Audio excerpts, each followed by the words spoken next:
Chers auditeurs et téléspectateurs, bonsoir et bienvenue et merci de nous recevoir chez vous pour ce nouveau numéro du Forum du Studio Kalangu. Comment renforcer les connaissances sur les droits des migrants et de la traite des personnes est le thème sur lequel nous allons débattre ce soir. Au Niger, du fait de l'importance de la migration de transit et des tragédies causées par ce phénomène et l'afflux massif des réfugiés venant de la sous-région fuyant l'insécurité dans leur pays, s'ajoutent des victimes de traite et de trafic illicite des migrants.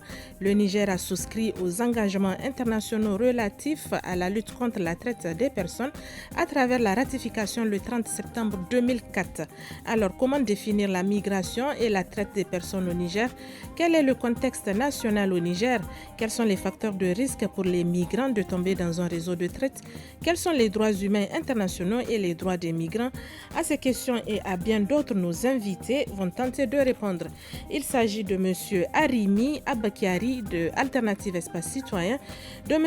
Ousmane Mamman de l'Agence nationale de lutte contre la traite des personnes, de M. Maïdougou El Haj Mustafa de la Croix-Rouge nigérienne et de Mme Moha Binta Maïga, directrice des migrations. Je suis Rafika Taher à la présentation.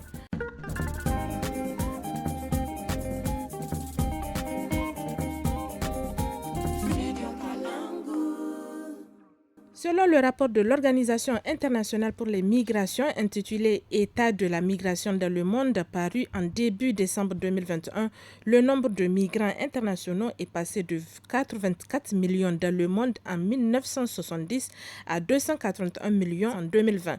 Entre 2017 et 2021, 666 victimes de traite ont été assistées dans les centres de transit de l'OIM au Niger.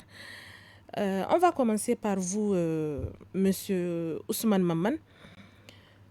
Dites-nous d'abord quel est le rôle de votre agence. Merci de m'avoir donné l'occasion de parler de l'Agence nationale de lutte contre la traite des personnes.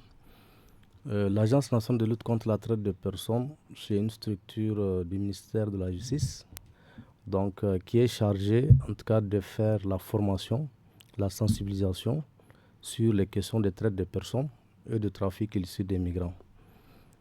Donc, à ce titre, nous organisons des formations à l'endroit de tous les acteurs intervenant dans le domaine. Nous faisons des journées de sensibilisation sur ces thématiques et nous avons aussi des bureaux régionaux au niveau des tribunaux des grandes instances qui interviennent dans ce domaine. D'accord. Comment peut-on définir la migration et la traite des personnes? La migration, c'est un phénomène naturel.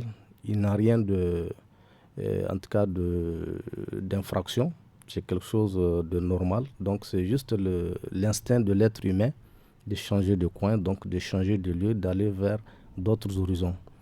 Alors que le trafic illicite des migrants, c'est plutôt tel que défini en tout cas par les textes, c'est le fait d'assurer, afin de tirer un avantage financier ou tout autre avantage matériel, l'entrée illégale d'une personne dans un État qui n'est ni ressortissant ni résident permanent de cet État. Donc, ce n'est pas à ce titre le migrant qui est mis en cause, mais c'est cette personne qui assure l'entrée illégale du migrant sur le territoire d'un État alors qu'il n'a pas les papiers pour y entrer. Alors que la traite des personnes, c'est aussi une autre infraction, donc prévue par des textes différents, donc qui vise donc à recruter, à héberger, à transporter des personnes en utilisant un certain nombre de moyens qui sont des astuces. Par exemple, l'exploitation de la vulnérabilité, par exemple, forcer la personne donc, et la mener à une exploitation donc, au final. Donc c'est un certain nombre d'éléments qui constituent l'infraction de traite des personnes. D'abord, un certain nombre d'actes qui sont posés, notamment le recrutement, le transport et autres. Et puis maintenant, des moyens, donc des astuces qui sont utilisées. Et maintenant, au finish, qui est l'objectif, qui est l'exploitation. Et maintenant, cette exploitation prend diverses formes. Souvent, c'est l'exploitation dans le domaine de la prostitution. Souvent, c'est l'exploitation dans le domaine du travail forcé. Souvent, c'est le trafic d'organes. Souvent, c'est l'esclavage, tel que vous le savez. Donc, voilà ce que c'est que la traite des personnes. Madame Moha Binta, quelle est la situation de la migration au Niger? Merci madame et merci de l'opportunité que vous nous donnez pour parler de la migration au Niger. Comme vous le savez, madame, cette époque dans laquelle nous vivons, c'est une époque plutôt caractérisée par un déplacement massif des personnes, une mobilité sans précédent des populations. Et donc, le Niger n'est pas épargné par cette situation. Donc, le Niger enregistre de part et d'autre des migrants, des réfugiés et même des déplacés internes. Donc, le Niger n'est pas épargné. Et c'est dans ce contexte que l'État du Niger a décidé de se doter d'un outil pour la gestion de cette mobilité humaine. Et pour cela, donc, le gouvernement a élaboré une politique nationale de la migration qui a été adoptée en septembre 2020. Et cette politique s'articule autour de 3 axes principaux. Nous avons le premier axe intitulé donc l'exploitation des potentialités liées à la migration et qui met l'accent sur la contribution de la migration au développement du pays. Nous avons l'axe numéro 2 qui est intitulé la protection, l'assistance aux migrants, aux réfugiés et aux populations hôtes. Donc, cet axe concourt donc à la promotion de la protection des migrants et des réfugiés, à l'assistance aux migrants et à leurs familles, et également aux populations d'accueil. Nous avons le 3e axe intitulé la gestion des flux et qui concourt donc à la production des données fiables et aussi à la lutte contre la traite des personnes et le trafic illicite des migrants. D'accord. Oui. Comment le contexte de la migration au Niger expose à la traite des personnes? Oui, la migration, en fait, les gens migrent parfois sans document de voyage. Et le fait de migrer sans document de voyage vous expose à tous les risques du monde. Et dans une étude, il y a eu la corrélation, il a été démontré qu'il y a une corrélation entre la migration et la traite des personnes. Surtout la migration irrégulière. Ça veut dire que les gens qui voyagent sans document de voyage, ils sont exposés à une quelconque traite ou bien une quelconque trafic de migrants. D'accord. Oui. Merci, madame. La loi 2015-036 contre le trafic illicite des migrants mise en application en 2016 vise à mettre fin à la circulation des populations vers le Maghreb. Monsieur Arimi, quel impact peut avoir cette loi? Parce qu'en effet, elle a entraîné les migrants à choisir des routes migratoires vers des zones de plus en plus dangereuses. En fait, c'est une loi, je dirais, tristement célèbre. Parce que c'est une loi qui, du jour au lendemain, est venue défaire des pratiques peut-être qui ne sont pas salutaires, mais vraiment qui est venue comme un couperet cogné à la porte, surtout, je dirais, de la population d'Agadez.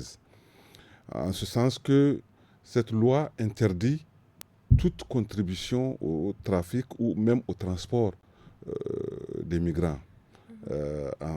Au moment où ça a été appliqué, ça a surpris la population d'Agadez qui tire des revenus essentiels, je dirais, de la pratique, en tout cas du passage, lié au passage des migrants dans cette région. Beaucoup de véhicules ont été arrachés parce que les gens ont été surpris en train de faire cette activité-là qui du jour au lendemain est devenue illégale. Des migrants qui ont même payé ou qui sont allés à Agadez en vue de continuer de poursuivre leur route se sont vus bloqués. D'autres, comme vous l'avez dit, et ça a amené une réaction. Cette loi a contribué, oui, à bloquer le flux. Oui, M. Arimé, mais et sur les migrants qui décident quand même de prendre la route, justement, des routes peu recommandées? Justement, oui. Parce que cette loi a fait que les transporteurs sont devenus plus discrets et donc ont changé de route. Or, les routes, comme on le sait, les gens les tracent en fonction des possibilités de trouver un village en cours de route, en fonction de trouver un point d'eau sur la route, et ils étaient obligés de changer. Et si vous vous rappelez, au lendemain de l'application de cette loi-là, il y a eu beaucoup de morts sur la route. Donc les conséquences sont énormes parce que les migrants de Agadez, c'est un point de passage historique. Ça ne date pas d'aujourd'hui, ça date de 500 années que les gens passent par Agadez pour rejoindre ou le nord du continent ou du nord du continent passe à Agadez pour venir vers le sud du continent. Cette loi... justement de conséquences, M. Arimi.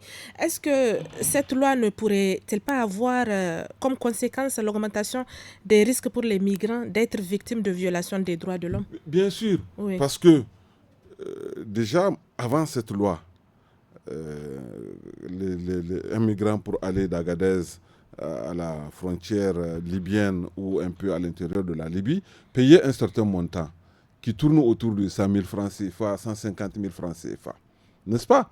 Mais avec cette loi, d'aucuns ont eu à dire que les transporteurs, si toutefois ils osent les prendre, ils doivent être en mesure de rembourser leur véhicule qui pourrait être d'un moment à un autre pris par les agents de l'ordre du Niger. Et donc, du coup, c'est devenu plus cher. Autrement dit, la famille, parce que les migrants aussi, ils partent à partir d'une famille, et ce n'est jamais le projet d'une personne que d'aller en migration. Les familles qui donnent leur argent aux enfants pour prendre cette route-là, donc, sont obligées, je dirais, de mettre beaucoup plus d'argent. Je reviens vers vous, M. Ousmane. Les femmes et les filles constituent 69% des victimes de traite au Niger, selon une nouvelle étude de l'Organisation internationale pour les migrations. Est-ce qu'il y a d'autres facteurs de risque pour les migrants de tomber dans un réseau de traite, surtout des femmes et de ces filles?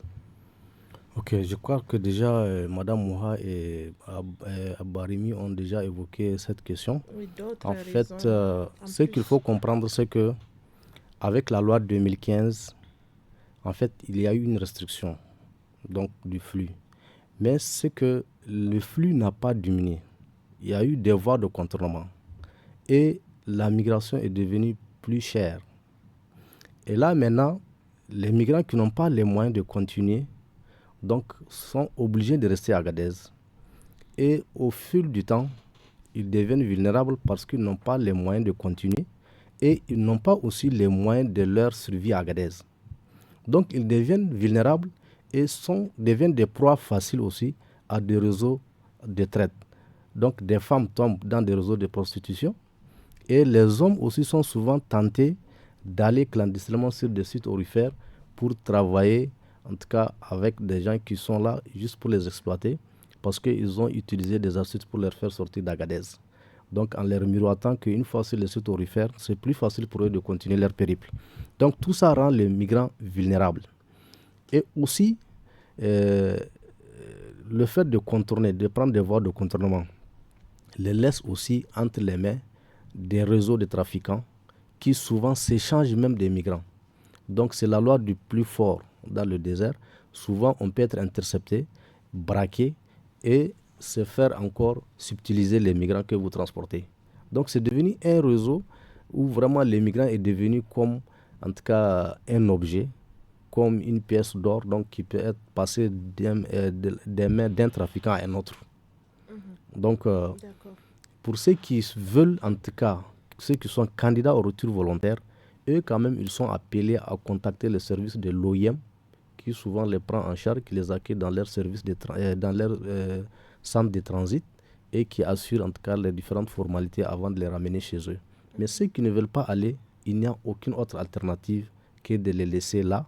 Et maintenant, s'ils veulent faire les formalités pour peut-être régulariser leur situation et avoir une situation de réfugiés au niveau du ministère de l'Intérieur, donc faire les formalités. Madame Binta, quels sont les droits des migrants?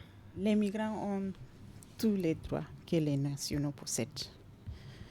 Je pense que le migrant n'est pas différent du citoyen ordinaire. Il possède tous les droits. Et au Niger, avec le protocole de la CEDEAO, les migrants des pays de la CEDEAO possèdent tous les droits que les Nigériens possèdent. Ce que vous avez dit au début, c'est que les migrants, ils ont le même droit que les autochtones. Les nationaux. D'accord, les nationaux, d'accord. Oui, continue. Oui, je parlais du protocole de la CEDEAO. Les ressortissants de la CEDEAO ont tous les droits comme les nationaux, même le droit d'établissement. Ça veut dire qu'ils peuvent créer leur entreprise. Il suffit de répondre à une certaine exigence de l'ANPE. Donc, je pense qu'ils ont tous les droits. D'accord. Pour gérer de façon efficace la question de la migration, des dispositifs institutionnels et juridiques ont été mis en place au plan international, régional et national. Monsieur Ousmane, qu'est-ce que c'est que le cadre légal de la migration? Quels sont les instruments légaux de protection des droits des migrants?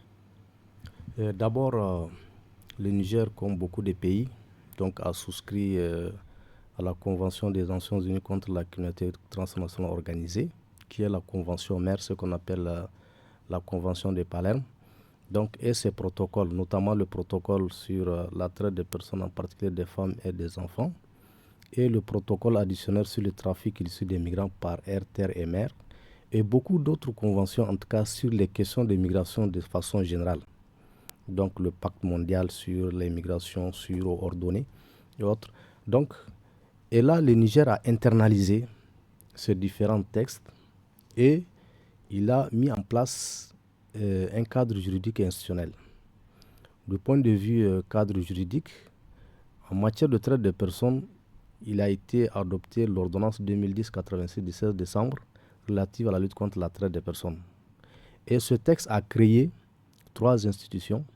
L'Agence nationale de lutte contre la traite des personnes, qui est l'organe opérationnel, qui est chargé de faire les sensibilisations et les formations, et la Commission nationale de coordination de la lutte, qui est l'organe de conception, qui est chargé d'élaborer les plans et stratégies en matière de traite des personnes, et un fonds d'indemnisation des victimes des traites, qui est là mais qui n'est pas encore opérationnel.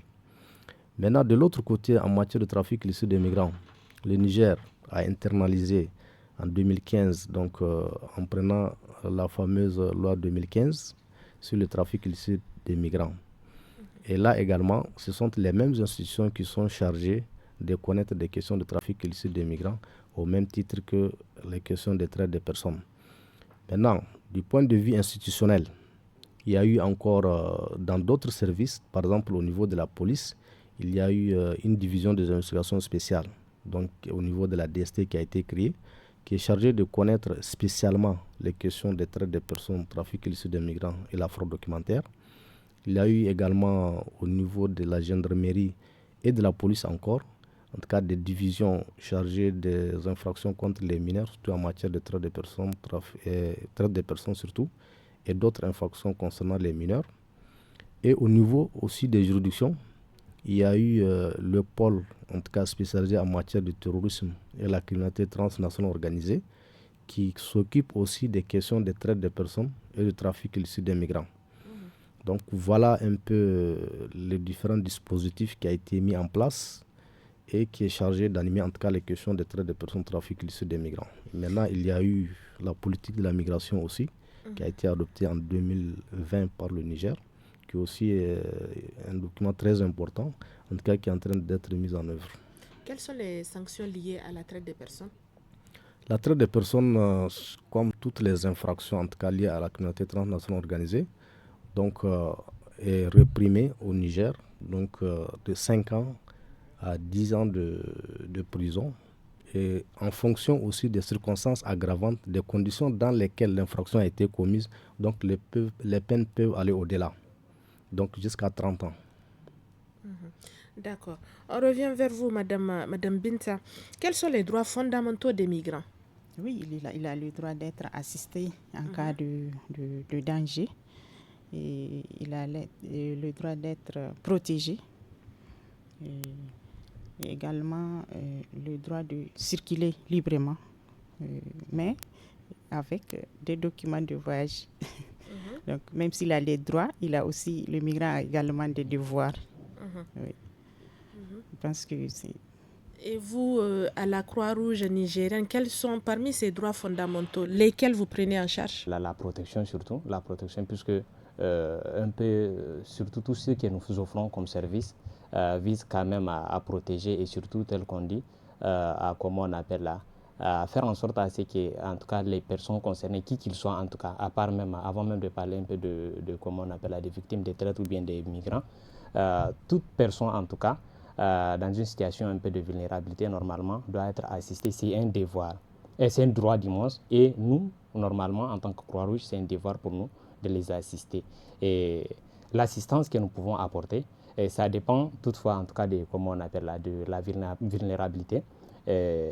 Ça dépend en tout cas de la vulnérabilité telle que je disais, mais également ça dépend surtout des moyens que nous disposons. Puisque ce n'est pas en tout cas, oui, il peut y avoir en tout cas des situations de vulnérabilité, mais si vraiment nous ne sommes pas à disposer, nous ne sommes pas à mesure de répondre, là on est limité, on ne peut rien faire.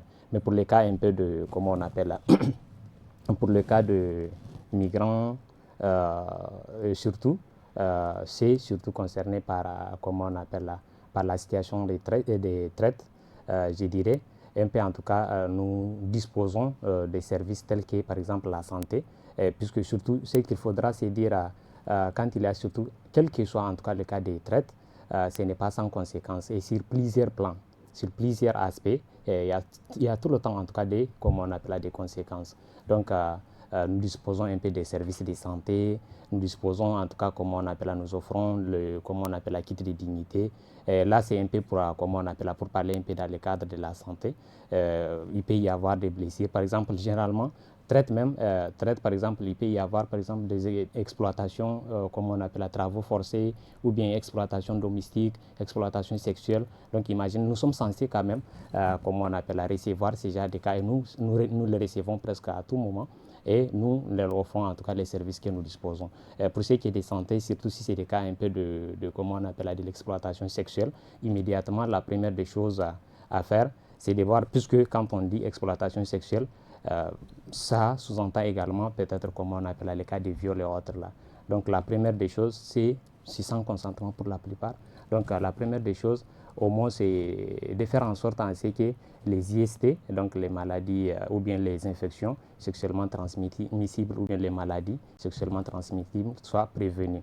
Là maintenant, à travers quelques produits, notamment également la prévention un peu des grossesses non désirées surtout, c'est des produits qui permettent peut-être en tout cas de prévenir certaines choses. Certes oui, pour certains, tels que par exemple grossesse non désirée, même les IST, on ne sait pas puisqu'il y a une durée. Si j'ai parlé un peu des services de santé, là il y a plusieurs manières de l'offrir. On a, comment on appelle, soit ça peut être au niveau de notre centre, on a des centres où nous offrons ces services-là, mais également à travers des cliniques mobiles où nous partons vers ces migrants pour les rencontrer. Donc il n'y a pas que la santé. Quand on parle surtout, quel que soit en tout cas le cas de traite, ce n'est pas sans conséquence sur le plan mental. C'est quelque chose vraiment qui a excessivement, qui touche énormément surtout, comme on appelle le bien-être psychosocial, le bien-être mental de la personne. Donc souvent, pour même les identifier, même quand ils ne viennent pas en tout cas vers nous, pour les identifier, souvent tu vois que c'est des personnes en tout cas qui sont un peu désorientées, souvent ne sachant presque quoi faire, ainsi de suite. Donc nous rentrons en contact avec ces personnes. Et la première des choses, surtout les premiers services que nous pouvons offrir un peu, c'est de les amener, on dit les premiers secours psychologiques, c'est de les amener un peu à se calmer, à retrouver un peu comme on appelle là. En tout cas, à se calmer, peut-être à devenir un peu lucide pour qu'ils soient en mesure au moins de recevoir, comment on appelle là, de comprendre ce que nous allons leur dire, ce que de façon, la façon dont nous pouvons les aider et comment on appelle là, également identifier des besoins, ainsi de suite. Donc la première des choses, c'est de les calmer. Et là maintenant, c'est un service qui est continuel. À travers les soutiens psychosociaux, c'est un service qui est continuel. Normalement, pour la première fois, normalement, si nous identifions des besoins un peu urgents, la première des choses, c'est de satisfaire ce que nous pouvons satisfaire et faire le référencement vers d'autres services, tels que par exemple si c'est la santé, surtout ce que nous offrons, ce n'est pas assez, comme on appelle assez profond, ou bien surtout en ce qui concerne un peu s'il y a des examens à faire, s'il faut faire ceci, cela. Donc il faudra notamment voir avec les services tels que les hôpitaux, n'est-ce pas, voir dans quelle mesure, par exemple, nous pouvons faire les examens poussés ainsi de suite pour comprendre s'il y a Donc là, c'est le référencement en ce qui concerne un peu la santé. Donc c'est pareil également pour ce qui est de l'atteinte un peu psychologique grave. Nous pouvons, certes, oui, c'est continuel, on continue, mais tout de même, si c'est des atteintes un peu graves, on a, comment on appelle là, à part les hôpitaux, peut-être il y a des structures aussi qui ont des, comment on appelle là, qui travaillent un peu avec les psychiatres, avec les techniciens en santé mentale. Donc, c'est le lieu également de travailler avec eux. Mais tout de même, leur service, ça permet de stabiliser, n'est-ce pas? Si c'est surtout cas de santé mentale grave, n'est-ce pas, ils stabilisent, mais l'accompagnement et leur insertion ainsi de suite. Donc il faudrait vraiment que nous les accompagnions du moins à travers les activités de soutien psychosocial et ainsi de suite. Donc c'est un peu ça en tout cas ce que nous pouvons ou bien ce que nous offrons comme service à ces genres de, comment on appelle, à ces genres de cas. Merci, M. Moustapha. Madame Binta, est-ce qu'il y a des obstacles juridiques et pratiques qui peuvent empêcher les migrants d'exercer effectivement leurs droits? En tout cas, pas au Niger. Moi, je ne pense pas qu'il y ait des obstacles pour les migrants qui sont au Niger d'exercer un quelconque droit. D'accord. Quels sont les défis? Il y a défis? assez d'instruments quand même qui leur octroient des droits et des devoirs aussi. Il ne faut pas parler seulement des droits, mais il y a aussi des devoirs. Il y a des choses à respecter. D'accord. Quels sont les défis liés aux migrants en matière de leurs droits, M. Ousmane? Ok. Avant de répondre à la question, j'aimerais un peu revenir sur la loi 2015. En fait, la loi 2015, c'est vrai aujourd'hui, quand on prend la société civile et certains acteurs aussi d'Agadez, reprochent beaucoup de choses à la loi 2015. Mais l'objectif de cette loi, c'est bien écrit, c'est d'abord, comment on appelle ça, c'est d'abord lutter contre le trafic illicite des migrants, protéger les droits des migrants et promouvoir la coopération. Mais il est vrai que c'est une loi qui est tombée, en tout cas sans sensibilisation préalable. La population n'était pas sensibilisée lorsque la loi est arrivée. Mais le Niger a souscrit à ce protocole depuis 2009. Et il a fallu 2015 pour que le Niger prenne une loi pour se conformer aux engagements qu'il a pris. Seulement, il n'y a pas eu un travail, en tout cas, en amont qui a été fait. Donc, et là, le problème qui se pose, c'est quoi? C'était une activité qui était licite à Agadez, le fait de transporter les migrants. Et du coup, la loi est venue interdire cette activité. Et pourquoi? L'objectif, c'est quoi? C'est parce qu'il a été constaté qu'il y a des personnes malveillantes qui sont là autour des routes migratoires, qui veulent tout simplement exploiter ces personnes qui veulent tout simplement voyager, qui veulent tout simplement changer de coin, qui veulent aller, en tout cas, vers d'autres horizons. Autour de leur périple, il y a des personnes malveillantes qui veulent les exploiter, qui veulent assurer leur entrée illégale dans des pays pour se faire de l'argent. Donc c'est ça. Est-ce qu'on peut dire que leur droit est respecté? Les droits des migrants, pendant qu'ils sont en transit ou bien en séjour sur le territoire du Niger, leurs droits sont respectés parce que au moins il y a un dispositif juridique qui garantit tous ces droits-là. Par exemple, le migrant qui est en transit au Niger ou bien qui est de passage au Niger, il a le droit de travailler comme un Nigérien. Il a le droit d'inscrire ses enfants à l'école comme un Nigérien. Il a tous les droits qu'un Nigérien peut bénéficier. Donc il a le droit de travailler, il a le droit d'inscrire, il a le droit d'exercer une activité commerciale. Donc tous les droits rattachés, parce que notre constitution déjà l'a prévu, dit que donc les étrangers bénéficient des mêmes droits que les Nigériens. Donc il a d'abord ces droits qui sont liés à son statut d'être humain. Maintenant il y a des droits spécifiques qui sont liés à son statut de migrant. Donc ils lui sont accordés. D'accord. Pendant des décennies, le Niger a été un pays d'origine, de transit et de destination sur la route migratoire transsaharienne. Comment est-ce qu'on peut identifier une victime de traite et que faire si je détecte un réseau de traite? En fait, d'abord, comme vous l'avez vous-même dit, le Niger, c'est un pays de transit par excellence aujourd'hui. Donc c'est le pays, parce que nous avons une position très stratégique vis-à-vis du Maghreb. Donc aujourd'hui, nous sommes le seul pays, en tout cas de l'Afrique de l'Ouest, qui a une frontière avec la Libye, de l'Afrique de l'Ouest. Et nous accueillons en tout cas des ressortissants de l'Afrique de l'Ouest qui passent par le Niger pour aller vers le Maghreb et au-delà vers l'Europe. Maintenant, il y a dans ce flux migratoire des cas de traite, donc des personnes qui sont là. Comment détecter ces personnes-là? Ok. D'abord, il y a ce qu'on réseau. appelle, d'abord la détection préalable. Ça, c'est à travers des indicateurs. Il y a un certain nombre d'indicateurs, donc des comportements des personnes qui vous laissent croire que cette personne est peut-être exploitée, qu'elle n'est pas à l'aise, en tout cas dans son périple.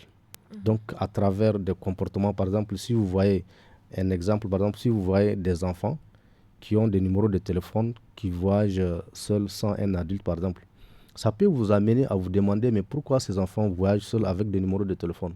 Peut-être que ce sont des trafiquants qui ont donné des numéros une fois dans un pays ou bien dans une ville, ils vont appeler ces numéros-là. Ou bien, par exemple, quand vous voyez un enfant qui voyage avec un adulte, il ne connaît pas les noms de ces adultes-là. C'est sûr que c'est... Donc, non, ce n'est pas sûr, mais ce sont des éléments, des indicateurs qui vont vous amener à vous interroger, vous, en tant que citoyen.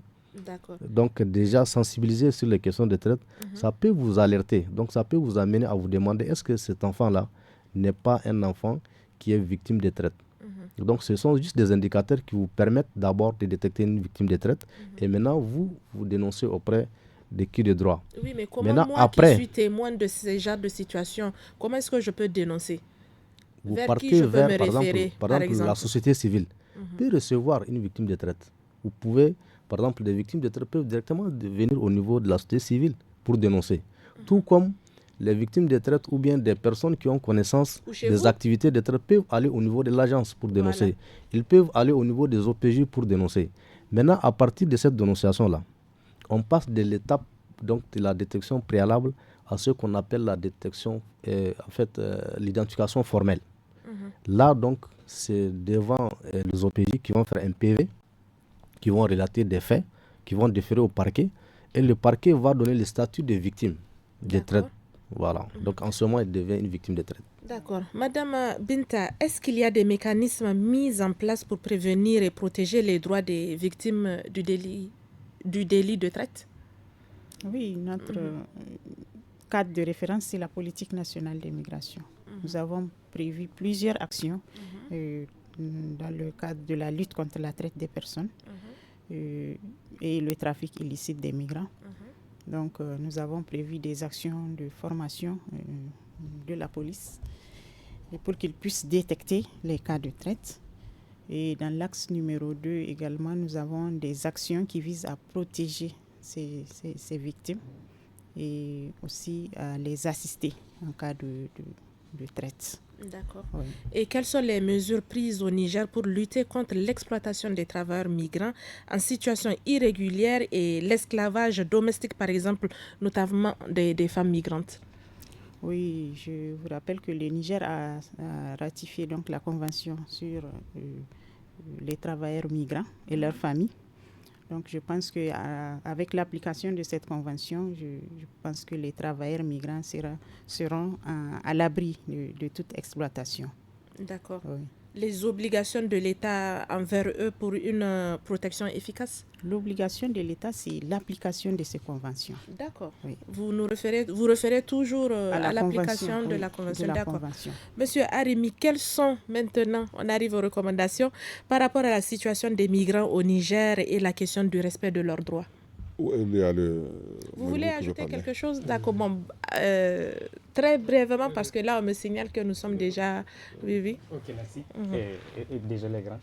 Sinon, un peu surtout pour, comment on appelle là, dans le cadre de l'identification un peu de, comment on appelle là, des victimes de traite, même si je ne dirais pas, en tout cas, on a quelques éléments. Par exemple, tel que par exemple l'exemple de l'enfant, des enfants qu'il a donné, par exemple un enfant voyageant seul, ainsi de suite, c'est des indices. Mais tout de même, nous, un peu ce que nous faisons également des sensibilisations dans la communauté, ou surtout par exemple un peu à Agadez et ainsi de suite, de dénoncer les plis, comme on appelle les plus tôt possible. Donc en tout cas, nous faisons ces genres de, comment on appelle ces genres de messages également, afin de contribuer surtout à lutter contre, comment on appelle la traite. D'accord, monsieur Arimi. Bon, moi, je pense qu'on doit cesser de mener un combat qui n'est pas le nôtre. Oui, le Niger doit réguler le flux et le passage, l'entrée et la sortie du Niger, n'est-ce pas, doit faire attention à qui rentre dans ce territoire et qui traverse le Niger, mais on doit faire ça pour nous-mêmes. C'est-à-dire, nous avons par exemple pris des engagements avec nos pays frères de la sous-région, n'est-ce pas? On doit s'en tenir à ça, n'est-ce pas? Parce que souvent on prend des décisions qui sont en contradiction avec nos traditions, qui sont en contradiction avec nos intérêts directs, parce qu'on se demande quel intérêt a le Niger à bloquer le passage à travers son pays ou à rentrer dans l'autre pays. L'autre pays qui ne veut pas recevoir n'a qu'à, une fois que les personnes ont traversé, n'a qu'à les prendre en charge, à s'en occuper pour savoir. Mais là, nous accueillons, d'abord nous accueillons des réfugiés, nous accueillons des exilés, mais aussi on empêche aux autres d'exercer leurs droits aussi simples que aller et revenir. Moi, je pense que le Niger doit s'en tenir au protocole de la CEDEAO, au protocole des Nations Unies, et cette loi qui est venue par la suite pour aggraver les choses, je crois que le Niger doit l'en écarter ou alors simplifier et rendre ça beaucoup plus humaine. Parce qu'on veut diminuer et non qu'on veut mettre des règles qui respecteraient les intérêts de notre pays. On doit mettre en avant les intérêts du Niger, les intérêts des Nigériens et vraiment ne pas s'immiscer dans une lutte qui ne nous concerne pas. Il y a des pays à travers le monde qui ont pensé que l'étranger qui vient, c'est pour prendre le boulot de ses ressortissants, c'est pour amener des maladies, c'est pour amener l'insécurité. Ils n'ont qu'à gérer leurs affaires et nous, on gère les affaires qui sont les nôtres. Le flux entre le Niger et le Nigeria n'a jamais causé de problème. Entre le Burkina et le Niger n'a jamais posé de problème, même si les gens font face à des tracasseries policières. Mais le Nord est devenu un problème parce qu'on s'est invité dans une guerre qui ne nous appartient pas. Monsieur Moustapha, est-ce qu'il y a des référencements ou prises en charge médicale et psychosociale pour les migrants? Les migrants, les personnes victimes de traite? Oui, en tout cas, en ce qui concerne la Croix-Rouge, surtout, je commencerai peut-être par les services d'abord, puisque c'est après, en tout cas, un service que nous pensons même, ou bien, comment on appelle là, que nous référons vers d'autres structures pour la prise en charge. Mais je dirais surtout, il s'agit vraiment de parler de services de santé. Et en ce qui concerne les services de santé qui s'offrent souvent, comment on appelle là, si c'est surtout ça dépend de lieu de rencontre. Si c'est nous qui sommes allés vers, donc là généralement c'est la clinique mobile, mais si c'est les concernés en tout cas qui se sont déplacés, c'est au niveau de notre centre que nous offrons ces services-là. Mais ce qui veut dire que ce n'est pas en tout cas tous ces donc, comme on appelle là, les bénéficiaires ont besoin que nous apportons comme service. Donc, au-delà, si vraiment il y a des choses qui ont été identifiées, il y a, comment on appelle là, tel que par exemple, un peu, s'il faudra faire des examens poussés, quelque chose, là, on est tenu, puisqu'on est en partenariat avec qu'ils soient les structures, un peu les ONG et autres là, qui sont dans la zone d'intervention, mais également les structures étatiques. Donc, on a toujours travaillé de façon, en tout cas, avec une synergie. Là, normalement, surtout pour ce qui concerne un peu, j'ai commencé à parler surtout des services de santé. On a des cartographies normalement des acteurs, qui soient en tout cas État ou bien, comment on appelle la autre structure. Mais on sait pour la plupart, surtout pour ce qui est de santé, on sait que c'est l'État en tout cas qui a, comment on appelle là, qui a en quelque sorte les monopoles ou bien qui a mesure de faire au-delà de ce que les structures là peuvent faire. Donc pour ce qui est de santé, c'est comme ça. Et en termes un peu, comment on appelle la de soutien psychosocial, je dirais, la première des choses, comment on appelle là, si c'est nous qui sommes allés vers, comment on appelle là, les personnes concernées ou bien ce sont eux qui sont venus, la première des choses, c'est de voir dans quelle mesure, par exemple, nous pouvons aider, bien que ce n'est pas tout le monde en tout cas qui serait dans ces besoins-là, mais surtout s'il y a des cas un peu de personnes qui sont un peu désorientées, d'autres, en tout cas à travers certains signes, d'autres pleurent, d'autres un peu qui sont, comme on appelle là, qui sont isolés, et ainsi de suite. C'est des signes normalement qui nous interpellent. Donc, si nous identifions à travers ces comment on appelle là, ces signes, des personnes qui sont dans le besoin, nous pouvons toutefois aller vers eux, ou bien peut-être à travers un signalement ou bien un référencement, ils peuvent toutefois aussi venir vers nous. Donc, à ce niveau, nous pouvons offrir ce que nous disposons comme service, mais surtout également, tel que je disais pour la santé, on n'est pas à mesure de répondre à tous les besoins. Donc, c'est le lieu vraiment de, comment on appelle, la devoir. Et surtout, quand on parle un peu des besoins santé mentale ou soutien psychosocial, il n'y a pas que, par exemple, il n'y a pas quelqu'un qui est désorienté, qui peut être, comment on appelle, un cas de santé mentale. Quelqu'un qui n'a pas, par exemple, à manger ou bien qui n'a pas mangé pendant des jours. Normalement, on sait que ça a quelque chose au monde mental. Sur la stabilité mentale, ça doit avoir un effet. Donc, c'est lié également de voir, puisque il ne s'agit pas, comment on appelle, à dépenser, à aider cette personne, peut-être quelqu'un qui n'a pas à manger, quel que soit par exemple le discours que tu vas lui faire, je pense bien que ça ne va pas apporter grand-chose. Donc c'est de voir dans quelle mesure, puisque le référencement ne concerne pas que la santé ou bien peut-être la santé mentale, mais le référencement en quelque sorte pour les besoins un peu général. Par exemple, celui-là, il a besoin de nourriture. Mais s'il n'a pas, par exemple, à manger, normalement, quel que soit ce que nous faisons, ça ne va pas marcher. Donc, c'est le lien un peu, comment on appelle, de travailler en synergie afin que nous puissions, comment on appelle, apporter un soutien, en quelque sorte, holistique à personnes qui soient, en tout cas, les cas de, comment on appelle, migrants ou bien cas des personnes victimes de traite. Oui, ces personnes qui sont dans le besoin, qu'est-ce que vous pouvez leur dire s'ils voudront bénéficier de vos services? De nos services, normalement, on a quand même, comment on appelle là, on n'a pas besoin peut-être de dire grand-chose, on est connu normalement, quelle que soit pour la situation. Pour un migrant qui n'est, parce qu'on ne sait jamais, peut-être qu'il y a des migrants qui ne savent pas que vous donnez bien sûr cette prestation. Voilà. Donc, qu'est-ce que vous pouvez leur dire pour les informer? Oui, c'est que nous pouvons leur dire. Bien qu'ici à Niamey, c'est un service qui est un peu limité. À Niamey aussi, nous sommes à mesure normalement de, comment on appelle, à mesure de le recevoir. On a un centre au niveau de Talagué qui reçoit les migrants et qui travaille actuellement en tout cas avec des migrants qui sont au niveau des Pays-Bas. Ça, c'est à Niamey. À Agadez, pareil, on a des... Normalement, il y a d'autres qui viennent vers nous, mais tout de même, je pense bien que soit peut-être de demander comment on appelle là, où se trouvent les services de Croix-Rouge. Et je pense bien que la Croix-Rouge est un peu connue un peu comment on appelle là, dans les zones. On peut facilement en tout cas entrer en contact avec, comment on appelle là, avec au moins le volontaire ou bien les staffs même de la Croix-Rouge. Et un peu à Agadez, on a des lignes, des téléphones ici de suite. En tout cas, je pense bien le mieux c'est de s'y renseigner. Mais sinon, en tout cas, on est disposé à tout moment, on reçoit, comment on appelle là, ces genres de cas. D'accord. Oui. Nous retenons de cette discussion que la protection et le respect des droits de tous les individus, y compris des migrants, femmes et hommes, ne sont certainement pas une violation du droit souverain d'un État d'établir les politiques migratoires.